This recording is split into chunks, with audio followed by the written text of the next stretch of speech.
I'm Alex Villarreal with the VOA Special English Technology Report.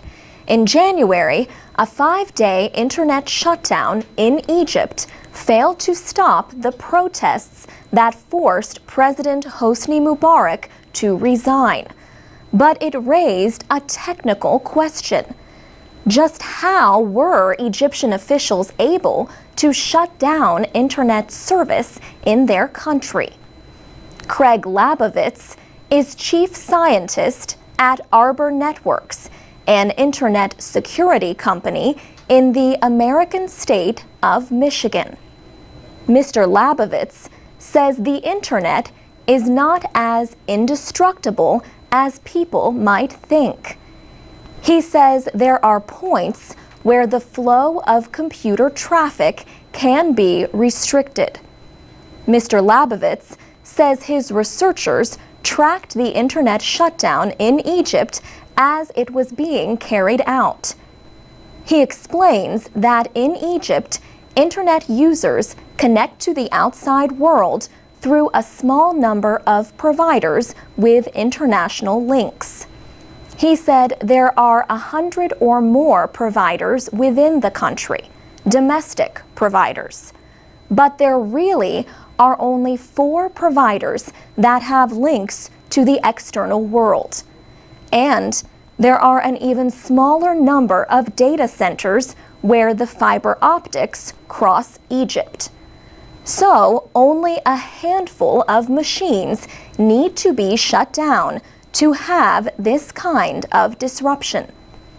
News reports suggested that the fiber optic links for those networks are all housed in the same building. Could a similar internet shutdown take place in the United States? Craig Labovitz says that is less of a possibility because of a larger number of internet providers and data centers. Still, the recent shutdown in Egypt has raised new concerns about a proposal in the United States Congress. Critics say the legislation could make similar action possible in America.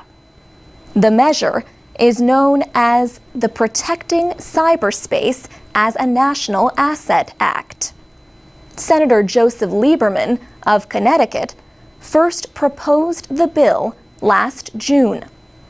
Supporters say it would help protect the country's economic and national security from cyber attack.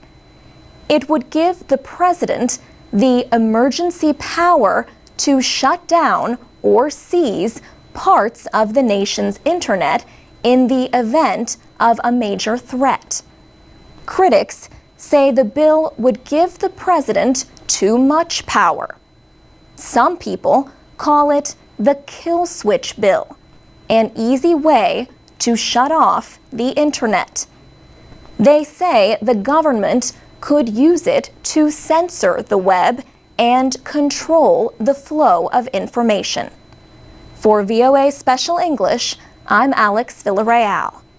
Transcripts, MP3s, and podcasts of our reports are at voaspecialenglish.com. And we're on Facebook at VOA Learning English.